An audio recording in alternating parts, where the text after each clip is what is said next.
And welcome back, fellow football fanatics. We're just going to jump right into it as Kris has been on here for probably at least 10 or more times now, or at least it feels like it.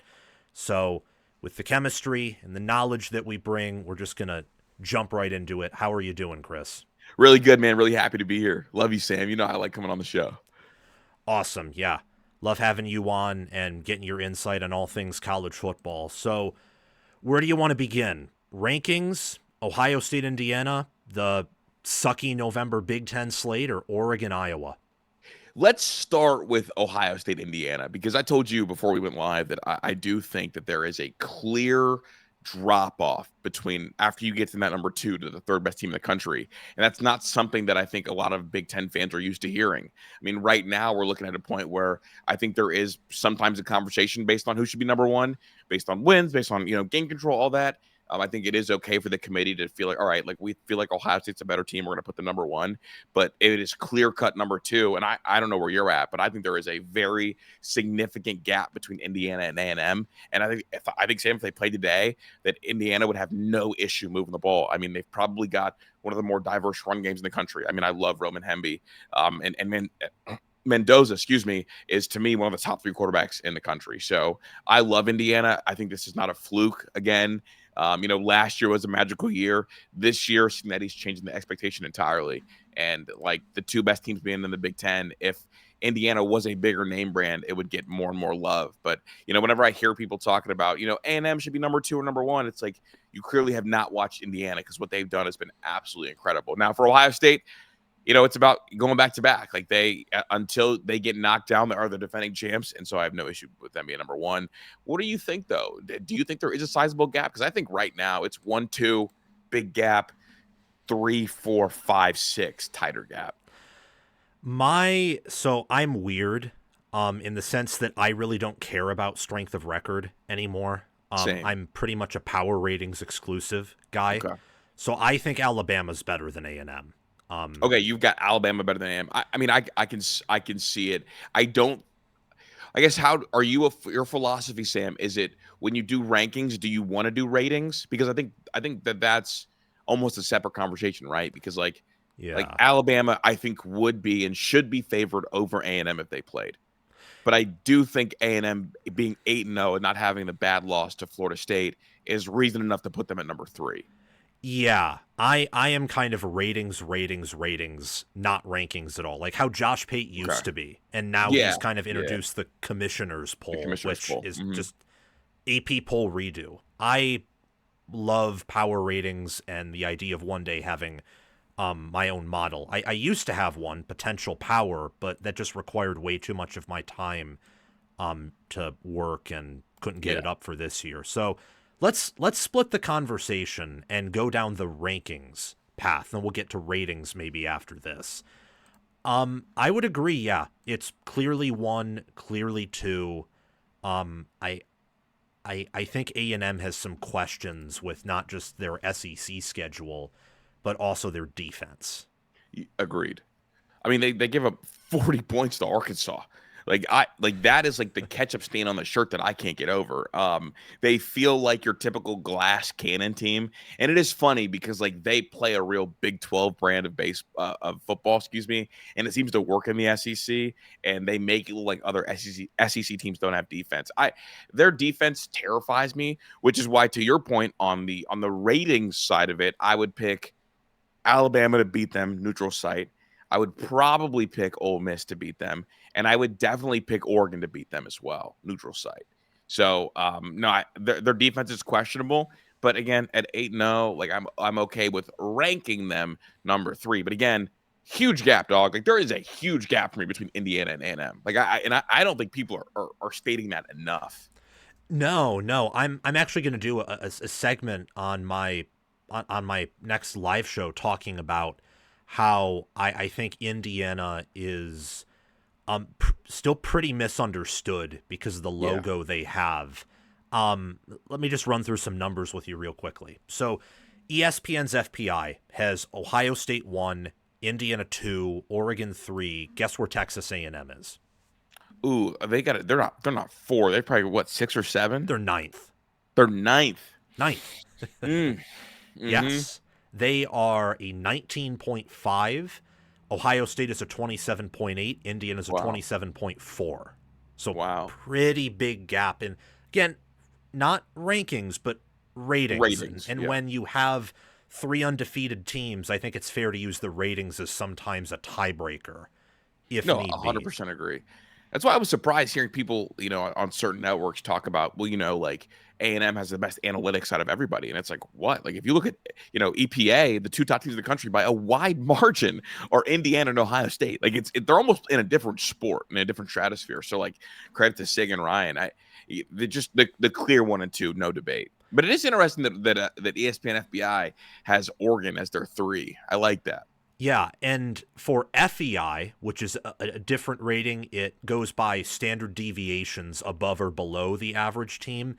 Yeah. Indiana is 1, Ohio State's 2, Oregon's 3. This is where I think, models have issues with strength of schedule because Utah's 4 in that metric, and I don't honestly believe they would win the SEC. That's just me, but we can go beyond that and go back to the efficiency portion of FPI, which is only looking at this year, not really taking in priors, and it's EPA and points per play and all that different stuff. I use 1, Ohio State 2, Texas Tech 3. A&M is 10th there, and in FEI they're 9th. So they're a glass cannon, Sam, is what you're telling me. They are 1 pebble away from the whole thing shattering. Yes, I might not go that far, but I do think that, look at that Notre Dame game, 41-40, and Arkansas was competitive, and LSU, that was probably their most impressive win outside of maybe Notre Dame, but you got to question how good LSU was with how their schedule panned out. 100%. They're a team in turmoil. Think about it, Sam. Like, imagine if Notre Dame doesn't miss that kick, how different the narrative is this whole year. Yeah. And then you have with LSU players celebrating Brian Kelly getting fired. Like, do they play better after he's gone? And Frank Wilson's their coach. From a ratings angle, do you also get the sense that Indiana and Ohio State are just in a different tier? Yes, from the standpoint of I would pick them to win by double digits against just about everybody else in the country. The only team that I think worries me a little bit is Alabama, in terms of like challenging that. But I think Ohio State and Indiana both take care of Georgia. I think Ohio State and Indiana both take care of Ole Miss. And honestly, I think Indiana bludgeons Ole Miss. Just in terms of like the Kris Drew eye test, which whatever it means. But ratings wise, I'm in a similar boat. I think it's a little bit closer though, because I think Alabama is a really, really good football team. Yeah, Alabama, the win over or the loss to Florida State, I sort of compare to like Ohio State's loss to Michigan. Virginia. Obviously, there isn't the rivalry component, but I think that DeBoer, when you look at his history at Washington, even last year, they struggle in those exact spots. Like against the lesser teams, they don't show up and they don't produce as much. And against these bigger teams, they show their full hand of cards. And that's a weakness, but you could also say it's a strength too. That's the only reason Washington was able to go 14-0 and play for the title, is they kind of timed when they played their A game correctly and played their F or D game against competition they could beat. It's funny. I think that honestly, you were right there, Sam. It's just 2014 Ohio State with Virginia Tech. Like that's what it is. Better. Like early in the year. I guess the issue I have with the Michigan comparison last year is that like I think time of year matters, and I think they are the team that is the train that like slow ramp up, and it being so early in the year, like the Alabama team that we got even just 3 weeks later is so different than the one that came out during that Florida State game. And I was the one that maybe pronounced Alabama dead way too soon. Looking back, it's like, this is a good plus football team, and they have kind of, I guess, the Kris Drew formula to kind of win a title. So they ratings wise are the closest to those top 2, but I still think the top 2 are kind of on that island by themselves. For sure. My top 3 right now, actually I can run through my top 10. I think I have it memorized. So Ohio State 1, Indiana 2, Alabama 3, Oregon 4. I have A&M 5, Georgia 6. I have at 7. Yeah, it's Texas Tech, Texas, Notre Dame, and then probably decent drop off, and then Utah. I put it 10th due to their ratings performance. That's fair.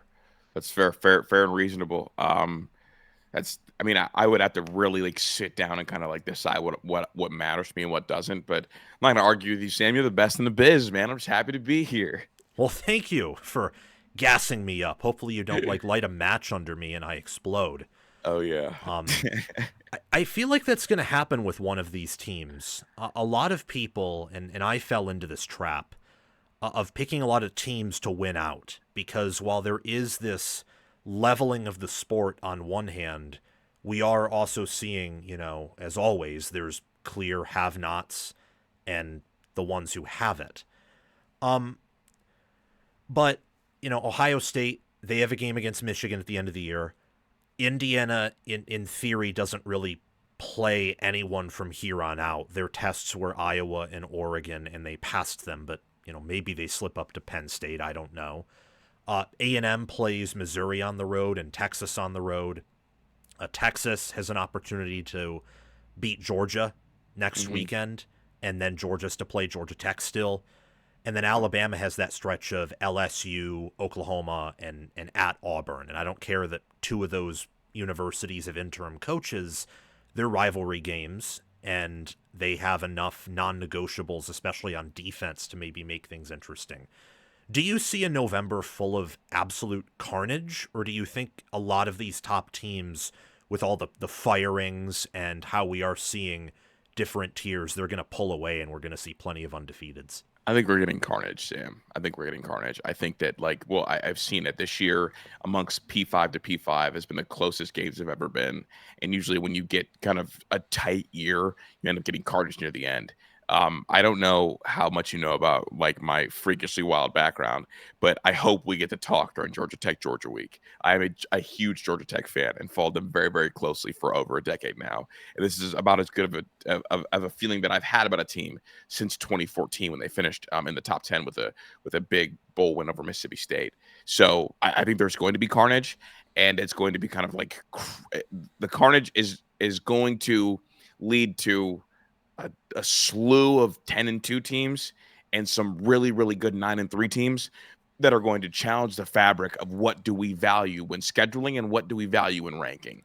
And I'm ready for kind of that leaf to turn over this year. But I'm expecting, and not only expecting, rooting for the carnage, because I think it's important for the sport. Because I think the best thing a sport can have that's gone through so much change in such a small amount of time is a stress test. And I think carnage presents that for the committee, for us as cultural creators, and kind of for the fabric of what we're looking for when naming a true champion. So no, I think there's going to be carnage, and I want people to buckle up and be ready for it, because there's no running, I don't think, this year. So a few things on that. Want to really parlay that into your thoughts on the rankings here in a bit. But speaking of a pressure point and of something that can really change everything, Indiana, when you take away priors from a lot of these models, and that for everyone watching, I think that's pretty foolish. If Indiana continues to defy them, that's a different story. But we're still somewhat early, especially with how big the playoff is now. If you take away priors, Indiana in a lot of these metrics is almost in their own tier because priors hurt them, understandably so. They have not been very good outside of last year, and they haven't been elite until this year. It helps Alabama and Ohio State because they've been elite year over year over year and recruit well. What if Indiana wins the title? How much of how much pressure would that put, you think, on everything? Because I think it changed the sport. That's the red button. If Indiana wins the national title, Sam, that is the red button. That is, you at that point you have to then eject priors. At that point, you have to start looking at Indiana like they are kind of amongst the first egg that hatched in terms of a super program in the portal and NIL era. And they've got some huge backing on top of that. So not only would it force you to hit the red button and kind of eject priors, it would also signal buy-in from some very, very important people over there at Indiana that are already really bought in, but even more so. And that would be the wipe the slate clean. Like if Indiana wins the title, you can no longer talk this year in particular. There can no longer be a historical reference for the SEC the last 15 years. There can't, because then we're talking about if Indiana wins a title, you're talking about Michigan, Ohio State, Indiana, 3 different national titles in a 3-year window, something that the SEC very rarely, if ever, has done. So it's like that would be the red button, Sam, and you would have to challenge what recruiting rankings really matter. You'd have to challenge, okay, who are the people ranking these athletes? You'd have to then kind of look at Signetti and kind of like dig into the fabric of his philosophy, because again, like that is the red button. Here's the thing, across sports, we like outliers. Yes. Because outliers are fun stories. Very rarely do sports with DNA as deeply rooted as college football, very rarely do those outliers win titles. They're just fun stories to talk about later, right? Like TCU, not the most recent one, but the 2014 TCU that finished 6th. They were a fun story to talk about. And that became like, like there's the hyper elites, like the Alabamas, the Georgias, the Ohio States, like the Floridas, like that's cool. But somewhere in the underbelly of college football, we enjoy the cult classic TCU teams. We haven't had one of those teams win a title. And the closest we've gotten was Oregon, right? Like Oregon was kind of in the underbelly of like kind of in the reject shadows, like at the bar of these college football discussions, and they never popped, but they were a fun cult hero team. We haven't had them win the title. And to have them win the title while also paving their own way instead of doing the things like NIL, talent, huge budget on both coaching staffs. Like we haven't seen that yet from Indiana. So it would be a fabric breaker, man. Like it would be a pressure point for me. It'd be a pressure point for you and all the people that, yelled at us about what we know about college football. They're going to have to go back into that library, go back into that film study, go back into that meeting room and go figure out where this sport is heading. So that is the pressure point. And honestly, like I'm a Buckeye guy. If it's not Ohio State, if it's not Georgia Tech, give me Indiana, because I think Sig winning a title is great for the sport. I'm actually the same way. And I will say, we'll get into Michigan later, but I don't think Michigan's capable of winning it all. So unless somehow they magically prove me wrong, I'm rooting for probably an IU to do it.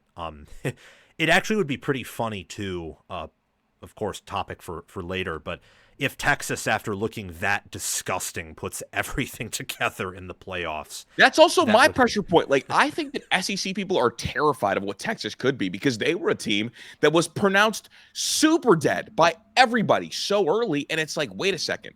They're talented. The concern was offensive line play. Offensive line play historically gets better like week over week over week. They have the talent composite on the offensive line and the size. So you think maybe they could get it there. Quarterback play week over week tends to get better with good developers like Sark. But the last year, Quinn Ewers blemished. Maybe he's stopped peaking out with quarterbacks. But again, like, they're a team that got pronounced dead way too soon, that they could absolutely put a ton of pressure. And here's the pressure point that Texas could put everybody on.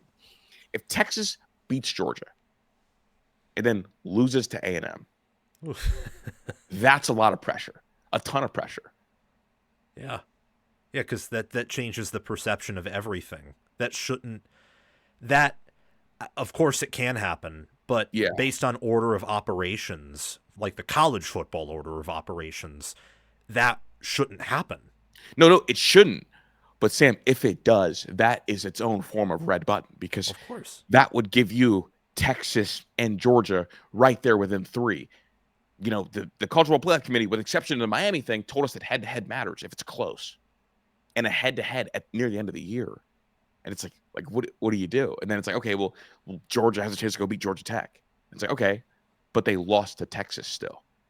And then what does that do for the win of Ohio State? So, and then for the future, like if you are, a Texas booster, it's like, you guys told us that the 12-team playoff would not punish me for my tough out of conference schedule. Is that still true? Where are we at? Exactly. Now, thankfully for Georgia, of course, that Tech game is thankfully out of conference. Though maybe in the future, who knows? Because the ACC ain't in such a good place.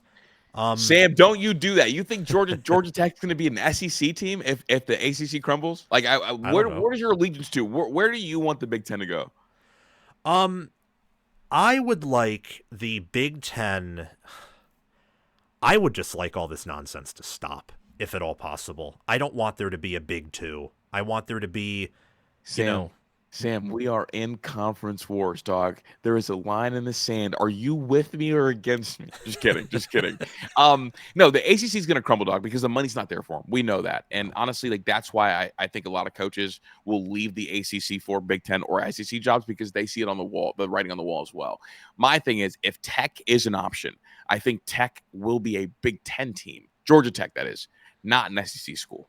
They fit the academic prowess, and the Big Ten has always prioritized TV market and academics ahead of what? Ahead of just football. Yeah, exactly. And Georgia Tech, that's the Atlanta market. Yeah, that'd be a good move, and then you get probably a protected Big Ten SEC rivalry, and that starts the Big Ten SEC challenge. Classic. That everyone wants. It's fascinating how the Big 12, I think, is a better conference top to bottom right now than the ACC is. Like, I think if Tech were in the ACC, I think they'd clearly be the obvious favorite. I agree. Yeah, Texas Tech, and I think Utah wins the ACC. Oh, I agree with that too. So no, I agree right now. My thing is, I think like in terms of like single player, like the single player in both conferences, they could take over and win any football game on any given Saturday between the ACC and the Big 12 is Haynes King. So like, I think, yes, while Utah would be a favorite, yes, while Texas Tech would be a favorite, I would not bet against Georgia Tech, given what I've seen Haynes King do recently. And I know they lost last week, but that game, 300 yards through the air, 100 on the ground, like obviously like a dynamic, most important to his team level athlete. So no, I tend to agree with you right now. And shout out Brett Yormark, man. He told us, he said, look, we're going to pivot. We're going to be deep. We're going to be really good. We're the best conference in the sport. That last line was a lie, and he knows it. But they did bounce back and recover and kind of retool in a way that I am very, very impressed with. Absolutely. So to close off the conversation about the big red button for Indiana, just before we get any further, they're currently second in national title odds at like plus 470, plus 450, which is crazy given their name. They're only a 3.5 point underdog to Ohio State neutral field, hypothetically, for the Big Ten championship game. If they do that, they right now have the second largest budget for staffers, only behind Ohio State. They have invested a ton in NIL. They have perfectly scouted their portal additions, their roster. Are you in agreement with me where that would kill so many mid or bottom level programs who then try to mimic the same thing and will inevitably come up short, probably? I mean, no one's going to be able to do what SIG does. Like, if you're asking me who can repeat the SIG thing, the answer is nobody. I think that SIG was SIG first, and then the investment and the buy-in came after they saw it. And also, there's a big power player in Indiana. I mean, Mark Cuban is making sure that SIG is absolutely taken care of. So, like this, I mean, if you try to mimic what Indiana's done, you will cripple and fall, because it's not about like the infrastructure and who built the tower. It's about who's at the top of the tower with a sniper rifle, and that guy's better than your guy, right? Like it's a people business. My people are better than your people, and that person is Signetti, and kind of also like preaching loyalty, and preaching coaches development.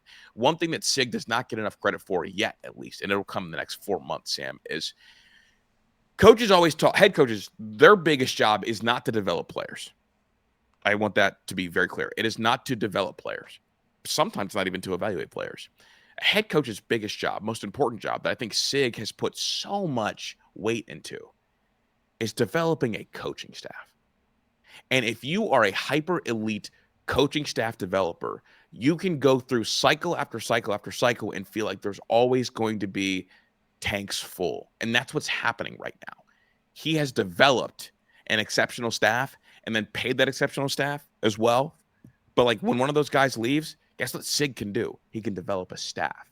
And the staff development and the staff staying sharp is how you're going to continue to keep your recruiting super elite, your development super elite. Like that is how you're going to be able to identify that, by having an elite staff. He's taken that kind of to a different gear entirely. to the point where when he does have interaction with the players, it's like, okay, like my job is just to pick you up as a player because I know that the coach that I developed to coach you was coaching you so hard. Did you hear what he said to Mendoza? What he told Mendoza after the No. pick six? What did he say? Oh, yes, I did hear that, but you repeat it to me. He asked him, "Are you having fun? Let's go score." Yeah. That is almost unheard of messaging wise in big time football. Just 2 quick lines. Are you having fun? Are you having fun yet? Pick six in the fourth quarter. And what do you go do? You trust, okay, like my head coach believes in me because my head coach believes in the job that he did with Mike Shanahan, who's done an exceptional job. So, no, dude, I'm buy stock on Sig. It's because it's only going up. And as an Ohio State fan, I view him as the only challenger to a Ryan Day dynasty. Yeah. I think they are here to stay as long as he's there, which means that is going to be infinitely tougher for your USCs, your Michigans, I'll even say your Oregons and Ohio States, just because it's competition. But I think those two already, especially Ohio State, I think this impacts USC the most, right? Like this to me takes the biggest chunk out of USC, because like for me at least, you think about what USC is supposed to be. They're supposed to be this version of Indiana. Yeah, like where their offense can do anything, they can pivot anywhere. So I think this hurts USC the most. Yeah, and Michigan at least has the recent natty and the fact that, that they have that, but they also didn't have the Carroll dynasty. And USC, I still think, is kind of like searching and hungering for that, which that is going to be that's going to be hard. So let's pivot to that actually. Looking at Michigan and USC and Nebraska, these traditional blue bloods. You're in a position now where the Big Ten is growing. It's getting stronger. You don't just have Oregon or Ohio State to worry about. You have Indiana. And you have some scrappier programs like Washington or Iowa, I would even say this year, that aren't going away. And I almost forgot to mention this. But I think that Penn State is going to go away, because they're going to have a Florida State type season last year. But what people don't get is if they get the right person and staff in there, they'll probably already be back in the picture next year because of the schedule and roster talent they have. So no Ohio State, no Oregon, no Indiana. Yep, just Michigan on the road. And look, Michigan does not have that apex level yet to where you can chalk that up as an auto loss. So where do you see with Nebraska, USC, and Michigan, what do you see out of those programs right now, especially in light of they all are bowl eligible, but they all have a handful of losses, and Nebraska just lost Raiola to a terrible injury? Yeah, I think like for the remainder of the year, I don't expect Nebraska to show anything that's encouraging at all.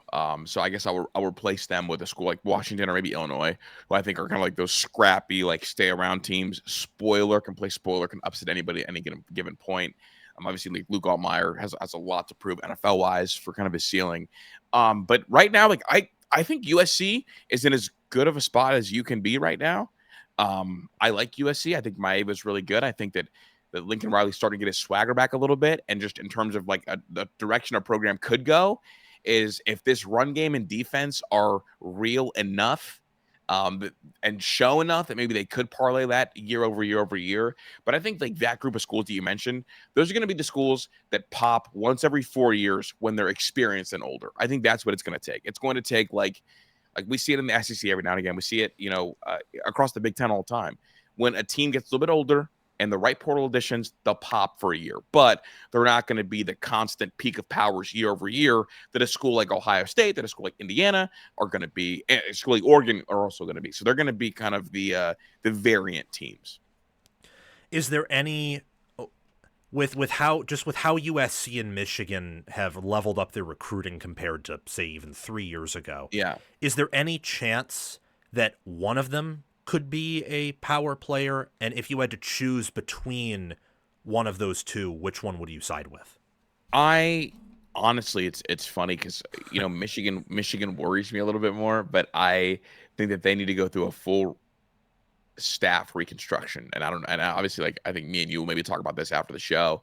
But I think that USC has a better shot because I like their recruiting base more. And I feel like there's no search for identity. They know what the identity is, and they know what the clear, concise problem is. And I also, I know a lot about their NIL, kind of where they're willing to spend. And I do generally feel like USC is going to run into more consistent talent than Michigan is because of who they're going to be recruiting against, naturally. And I do think that, honestly, like, the way the Big Ten goes, it's like, okay, like right now, Big Ten West, it's cool to go to Oregon, and it's going to be cool to go to USC. And on the hometown Big Ten, I think right now it's going to be cool to go to Ohio State, and then cool to go to Indiana, who I'm not sure the rest of the Big Ten is ready for a surge in recruiting that is absolutely coming. So I think USC will likely be the better team before Michigan is again. The big wild card is Bryce Underwood, who I think has mega star potential, but is the biggest ball of clay and needs the most development, which is why I think the Michigan staff needs reworked, because I think to unlock Bryce Underwood is the key for the next 4 years, as wild as that sounds. And to do that, they need a better offensive staff that kind of knows how to operate, because him and Marsh have a shot to be a high-level duo in the next 2 years. Yeah. That's a good point. The homegrown Big Ten now is going to be so much more competitive just in that area, with Indiana coming up, Michigan getting more involved with recruiting than they were with Harbaugh, and Penn State. I think what is happening with Penn State alignment wise, if they get the right guy in there, is going to be really competitive, more so than Franklin. The most competitive guy would be Hugh there. Like, if Hartline gets that job, like that, all of a sudden makes that a hyper competitive place recruiting wise. Yes, absolutely. And then out west, you have Oregon, who recruits nationally. USC does too. But speaking of the West, we can use this to kind of pivot to the Big 12. They're kind of the only people out there. And then you have, like, you then have to leap to Texas. Mm-hmm. So that, what do you think of Texas Tech? They feel to me a lot like SMU in terms of, like, we've got a lot of resources, but until we rip off some big games and get some cult following, like here we go. They feel like a mercenary place for me. I thought it was a big deal last year when they kept their GM away from Notre Dame, kind of with the budgeting things. But I'm not sure I see them surging into kind of the rarefied air yet, because the state, they're behind A&M, they're behind Texas, and they're also in the, in the lesser of the conferences, I guess. But I think they could have a surge, but I wouldn't predict it. They feel a lot like SMU to me. Yeah, They hit on all of their portal additions. They did. They hit on all of them, man. Yeah, and they're able to outspend almost anyone too. I don't know how sustainable that is, but I imagine I don't think it's sustainable. Is my point. There's 3 teams in college football that are top 10 in these 4 categories: yards per game, scoring per game, opponent yards per game, and opponent. It's Tech, Indiana, and Oregon, right? Yeah, there you go. You saw the graphic. Good job. Yeah, it's those 3. So yeah, when you see Texas Tech, it's like, oh, like they appear on all these lists. They appear on all these analytic charts. But again, like, I don't think it's sustainable year over year. And I place a premium on developing a staff, because that's how you make things last year over year. If you can build the farm out back, I don't worry about you going to the grocery store, because you got a farm out back. So yeah, I don't know. Tech is weird, man. They're weird to evaluate. In fact, here we go. Just to battle of the Techs. I trust Georgia Tech's next 5 years more than I trust Texas Tech's next 5 years, because I think Brent Key is an Elko type. Ooh, interesting. Are you sure that he stays at Tech? Absolutely not. That would be the one caveat from me. Yeah. I would believe more in Tech, because I think Tech. I don't know. Wait, which Tech, Sam? We're talking about. Oh yes, yeah. The Red Raiders. The Red Raiders. The Red Raiders. The Big 12s. I trust them a little bit more, just because of that question. Also, I don't think McGuire will probably leave Tech. Yeah. What do you think about them as a team, not just as a program, but As a team, I mean, they're good. I mean, they got the one loss. Obviously, they got their quarterback back though. I like their run game. I like Texas Tech. They're like they're like feeding me what I used to get from the Big 12, right? Like 40s every game, and I like that. Like give me that 40s every game. So I like Texas Tech. I don't know how they would shake up going blow for blow with someone like the big dogs, but they are a fun, dangerous team, and I could definitely respect them for that. So you don't necessarily think they can win it all, or likely will, but you think they could probably win a playoff game or two. Yeah, they can. They're absolutely capable of winning a playoff game. I mean, like I like Morton. I like Dickey. Like they've got enough pieces to win it. They've got the guys on offense to take over a half of football, and I think that's how you win a playoff game, by taking over half of football. Do you know who is number one in defensive efficiency on ESPN and number one in adjusted EPA per play allowed? I would say Indiana, but we're talking about Texas Tech. Is it them? Yes. Wow. Okay. They are. So, it's shocking because I think Ohio State and Indiana have better defenses than they do.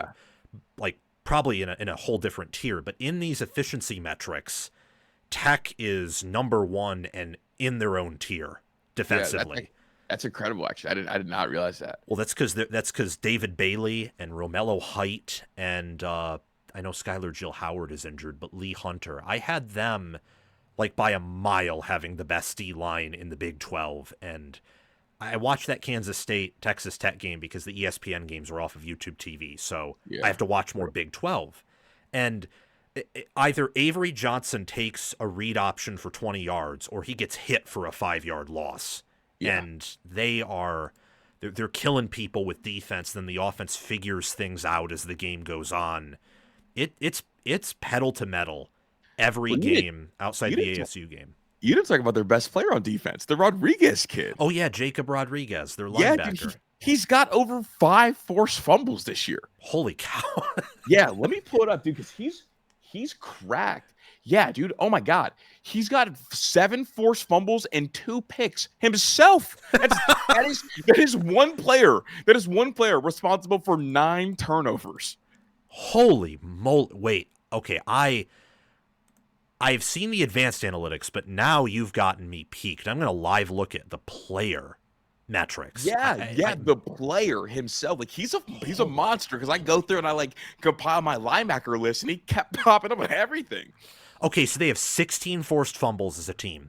Yeah. They have 10 fumble recoveries. They have 10 interceptions. Sack-wise, David Bailey has 11.5 sacks. Dude, they're crazy. Romello Height has 6. Yeah, dude, they do, and this is why it feels like the Big 12, because they play offense on defense. They hit home runs on defense. Yes. And so when you watch them, it feeds a part of you because you feel like you're playing NCAA, because why is this so chaotic?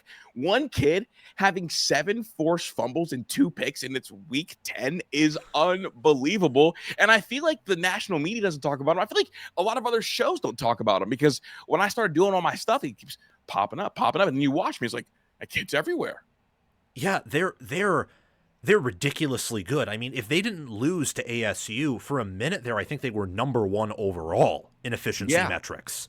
Like that team, they're not very deep. They kind of remind me a little bit of last year's Indiana, but more if you put more of their offensive stuff to the defense. Mm-hmm. And I'm impressed. I wonder when they get to the playoffs, because I am very confident they win the Big 12 and get there, if they maybe hit a brick wall because the competition's that much higher, or they keep on doing what they're doing, and that would be fun to see on a national level. Like they play, like say Indiana, like one of the big dogs, Indiana or Ohio State or Alabama, and they're like killing them in pass rush. Like that would be quite the story for sure. Well, they'd be a bad matchup for Georgia. Oh yeah. Like this would be bad for. All right, so how do you feel about their Arizona State loss? Out of curiosity, do you excuse that? Because I excuse it almost.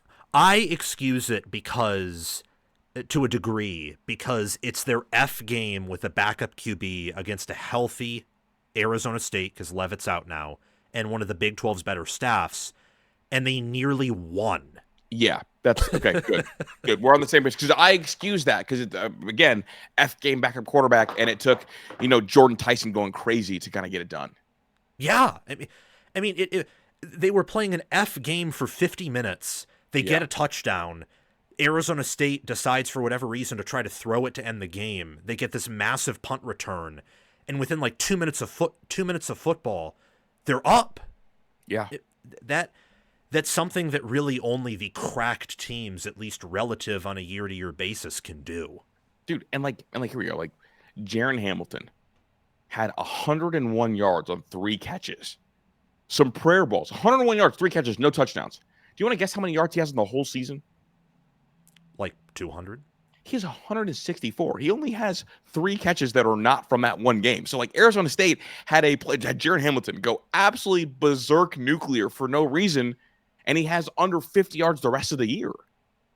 So it's like it took an F game plus this kid going supernova all of a sudden for those 3 catches, over 100 yards, no touchdowns. So it's like really just like, okay, he's down there somewhere type plays. Yes. Wow. Well, we hit everything, Sam. You're so good. Yeah. We are hitting all the bases, and I think that's a great way to continue here is to go to the Week 11 scoreboard before we get to some talk about Michigan, Ohio State, and maybe your thoughts on the playoff rankings or even your own bracket. So let's do with Week 11. Friday night games. Let's see if there's anything interesting at all. Yeah, you watch any G5? Any G5 games you're interested in this weekend? Well, I'm not watching any G5, but I watch Akron. I might turn on Memphis this week. Interesting. We'll see. Okay. We'll see. I'm not a big G5 guy. I'm sorry. No, it's so hard to keep up with everything because there's 134 I think it's 130 like 9 now FBS teams. It's crazy. Okay, there's not really any close games on Friday. Big Ten slate. We got Indiana and Penn State in the noon window. You think that Indiana just covers and blows them out? Yep. They're gonna go crazy. I mean, we've seen it coming. I see it coming, dog. Yeah. I mean, did Penn State, outside of maybe a few moments, like maybe that one touchdown drive, kind of look like a corpse to you against Ohio State? They did. I mean, the moments where they came back to life were due to some horrible Ohio State mishaps, like obviously the fumble. That they kind of boomed to come out the gate with the long run, but no, I mean they feel like a shell of themselves, man. You got like talented freshmen staying on the field to talk to our staff after the game, like that team's a shell of themselves. It's so disappointing too for the Big Ten, Chris and me, man. Yeah, that's what I thought in watching the game as it went on. I'm like, holy cow, it's so sad watching that fourth quarter against Oregon, and the offense finally looked like it did something, and the defense held Oregon to like 17 in regulation despite being on the field all the time. And ever since then, the defense is total garbage, and the offense is total garbage. Double garbage. I saw the line on that game. I always get interested, Sam, in Ohio State's opponents' rushing totals for the game. Yep. And for the Penn State game, it was the rushing total right before game time that I ended up betting on, Sam, was Penn State 120 rushing yards. Like allowed? Yeah. No. Like that Penn State would rush for 120 yards. Like that, wow. So I went under on it, and they had 55 rushing yards. Wow. Yeah. Wait, they count. Oh, this is something I hate about college football. They count sacks, Sam. Yeah, yes. It's so frustrating. Sam, but for me, it makes it easy to bet the unders for Ohio State opponents. I mean, this week against Purdue, Purdue's rushing total right now is 80. Yeah. I would pick that to go under due to sacks. Yeah, so I got the Penn State line at 120. That's crazy. Yeah, that's crazy. Mm-hmm. Yeah, I mean they had that one good drive and the turnover, but Ohio State didn't punt until the fourth quarter. Bingo. And then game script wise, it's like when Ohio State goes up, you got to throw the ball, and that allows more sacks. So I that's my favorite bet to make. Yeah, just keep doing that. Yes, we'll do. Speaking of Ohio State, Purdue, you think that Ohio State continues to go undefeated against the spread, at least in this spot? I do Absolutely. too. I know that Purdue played tough last week, but this Ohio State team is so ridiculously different, and they're kind of figuring it out. I don't know if you noticed it, Sam, but they went more 11 personnel than they ever have, and it seemed to like really give people fits. So they're back to 11 base, and it's kind of Brian Day's bread and butter, and he does that when he trusts his quarterback, and we're here now. It looked like they were going deep way more often rather than trying to like force the issue with like tight ends and blocking, and they did that in the fourth quarter, but that's because they wanted to just get the hell out of there. Like they were slinging it, and I was really impressed with Sayin. I think that if Sayin continues to put up these numbers, he's going to win the Heisman regardless of how the season finishes out, as long as they don't lose to anyone before Michigan, because it's so ridiculous. I agree. You'll have a Heisman vote at some point, Sam. I know you will. My Heisman vote, though, I am a Heisman purist, and I believe in voting for the best player in the country.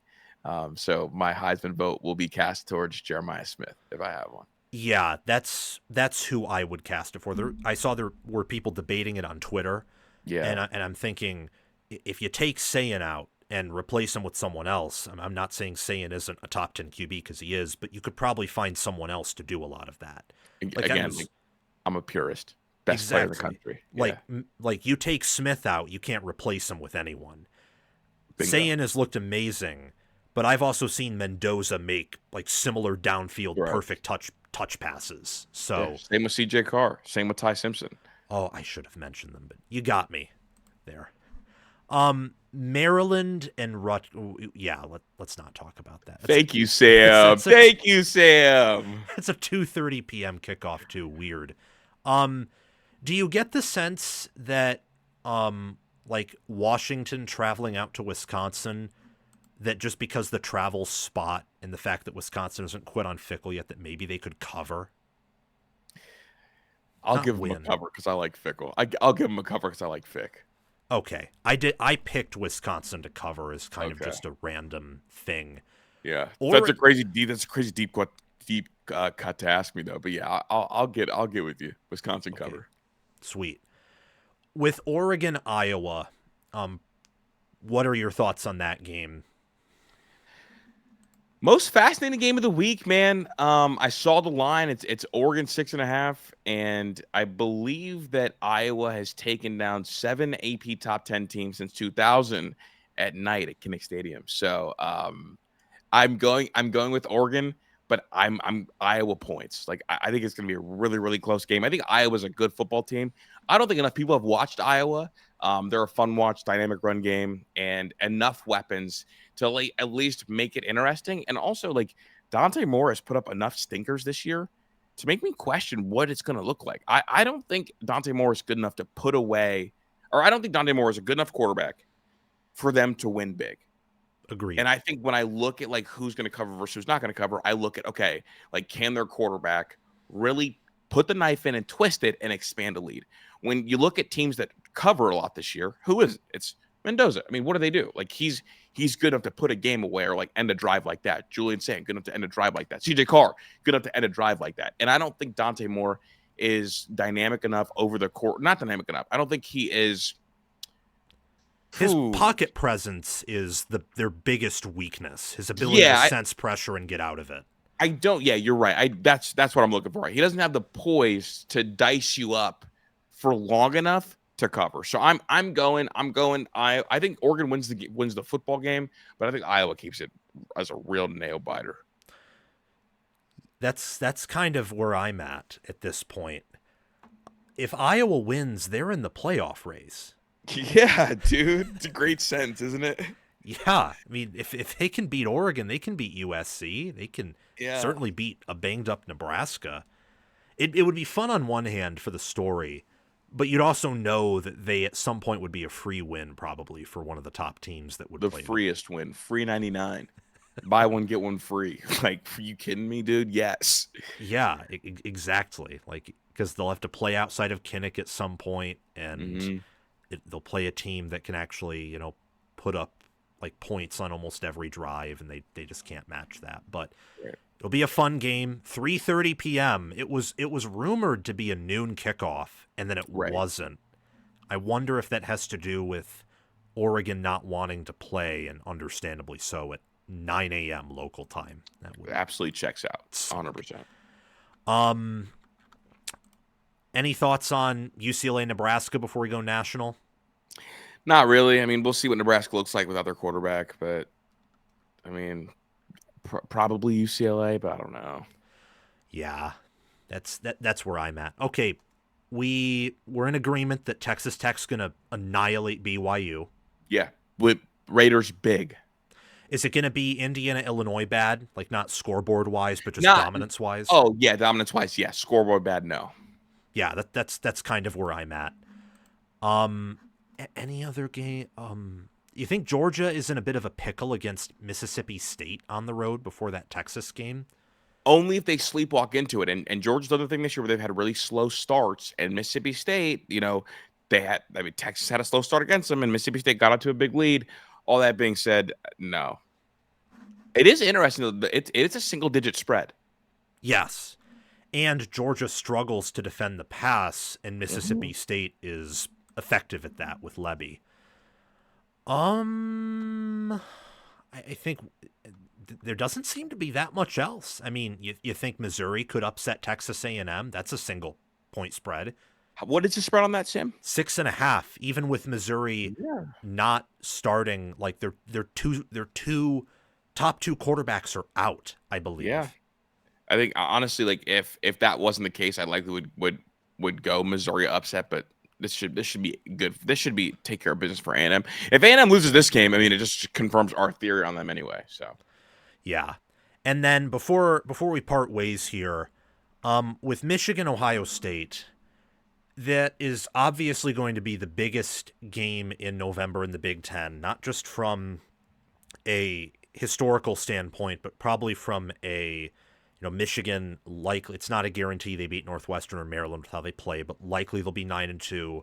Ohio State will be 11-0, and since Penn State has absolutely stank, we can't get them to have a great matchup against Indiana or against Ohio State. Tell me your thoughts on the Ohio State Michigan game and anything that might concern you about it since you're an Ohio State guy. I mean, I think the things that concern about me are the things that, like, I don't know what my head coach is going to be that day, right? Like, I think it's fair to talk about, like, Ryan Day, the psyche, the mentality, like, where is he at? Because, I mean, right now there's a confidence level. Right now it feels like there was a breakthrough, like, with the team in terms of, like, winning the national title and going on a run. But we have not seen him with this new mindset when it comes to facing Michigan. I mean, I don't know if you listened to his most recent press conference. He said he moved some of the traditions up to the bye week because he wants the Michigan week to feel as normal as possible. And so that kind of tells me that there is still like a level of like boogeyman kind of in his head. This is a mental hurdle. This is the equivalent to the, Kirby Smart, Georgia, Alabama problem. And so the things that concern me are, in Ryan Day's head, because with all due respect, I don't think Michigan is in the same stratosphere as Ohio State this year, and they weren't last year. But the thing that makes me feel better about this year is there seems to be more trust, at least to this point of the year, in Julian Sand than there was in Will Howard a year ago, which is wild considering all the football that Will Howard played.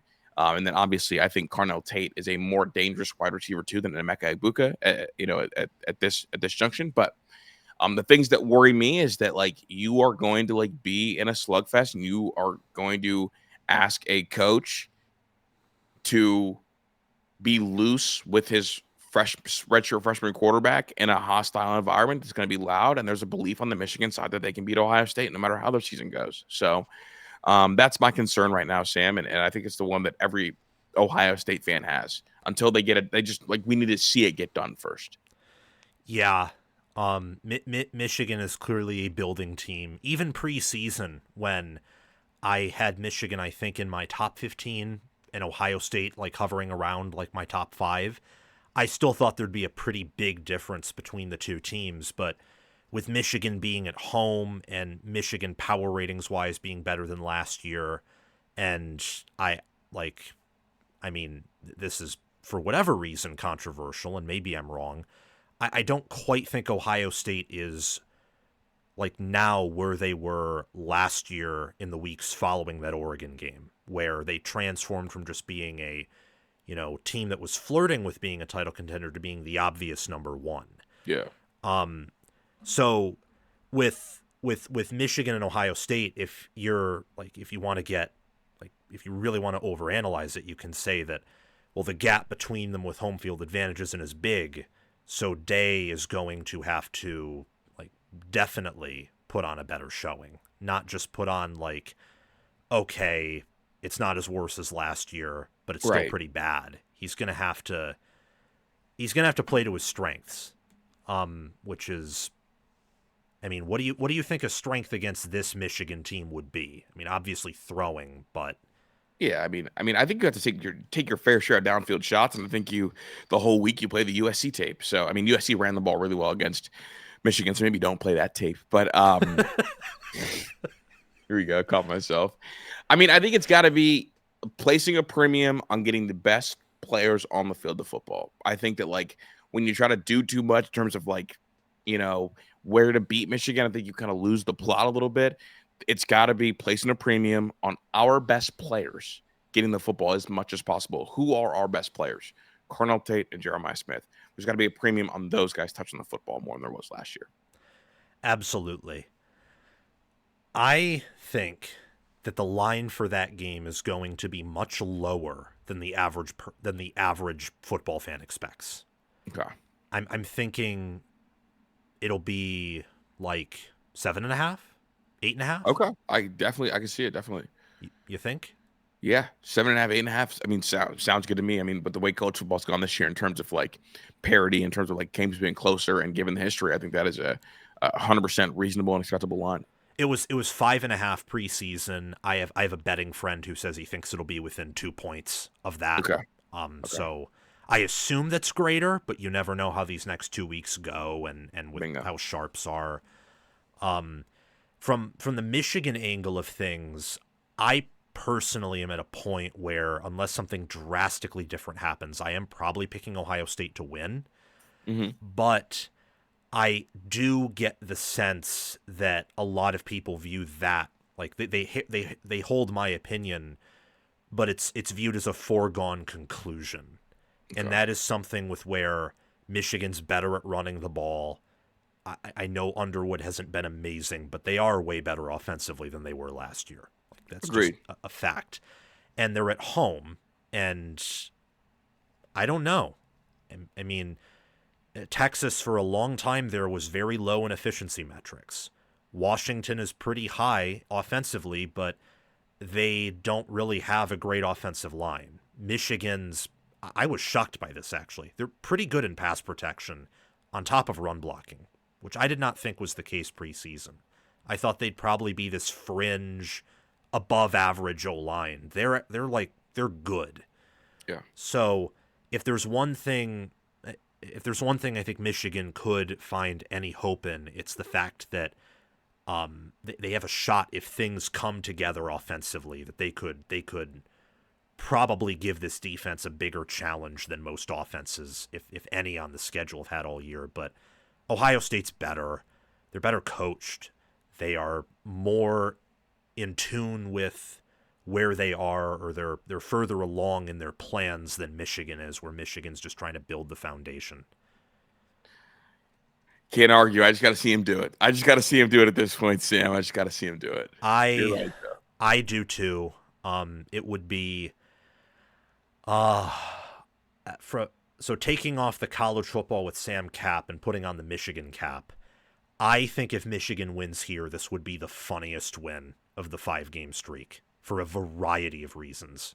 Even funnier than last year. Yeah, because last year Ohio State wasn't undefeated. Yeah, and it's not just that either. It's the thing of, and this was the case with Michigan when Ohio State, owned them. It's repeating the same thing. This streak cannot continue. We're going to put you away this year. And then boom. And then boom. And yeah, it also helps that Michigan no longer has first-round talent on defense. So that would be... Oh, well. You call it funny, I call it disgusting, but neither here nor there. Yeah, it would be pretty disgusting. I can admit last year's game was one of the worst games of football I've ever watched. Yeah. That was Wow, it's like you're starting me at quarterback with no weapons and expecting me to march down the field. Pretty incredible stuff. And then before we get on out of here, national championship pick, and if you're wrong, who would you pick? I'm picking Ohio State. If I'm wrong, it's Indiana. Super simple. That's also where I'm at. Look at us, twins, man. Great minds think alike. Yeah. Do you think the national champion is 16-0? I do. I think I do. Wow, I haven't been asked that. Huh. I only ask that because someone I trust and I were talking, and he thinks Ohio State and like Alabama are in this tier, but he doesn't. He's somewhat confident that like Ohio State doesn't go 16-0.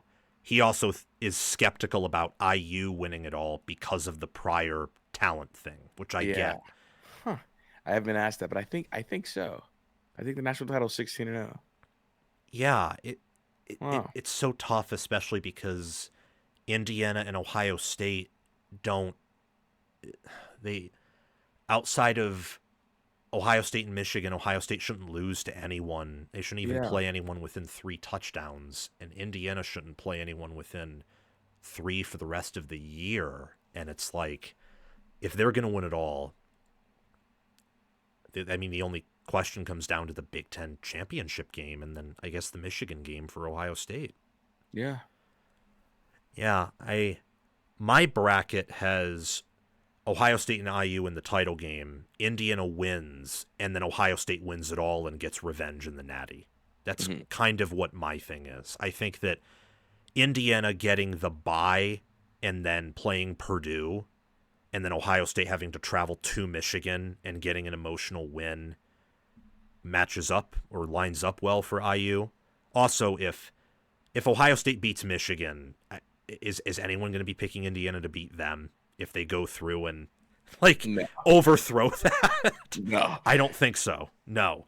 But Ohio State, I think they or IU have a really good shot to go 16-0 if they win it all. Anyone else with the schedules and then with how they're not as dominant, I don't think so. Yeah, that's a good question. It'll send me into the rabbit hole to think about it. All right. Well, we've had you for an hour and 2 minutes. So thank you for joining us. Is there anything else you want to say before we close out this segment? Just if you have not subscribed to Sam, you're missing out. That's all. Thank you.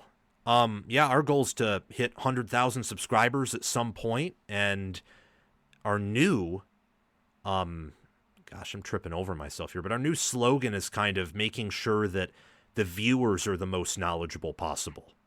Good. The best fans Yeah. that they can possibly be. So thank you all for watching. Make sure to subscribe to the I-75 Rundown, to Dead Air Sports, to Menace to Sports, all those different platforms that Kris is a part of on YouTube. Hit the notification bell there, and make sure to like, subscribe, comment your thoughts down below here, and we will see you all in the next one.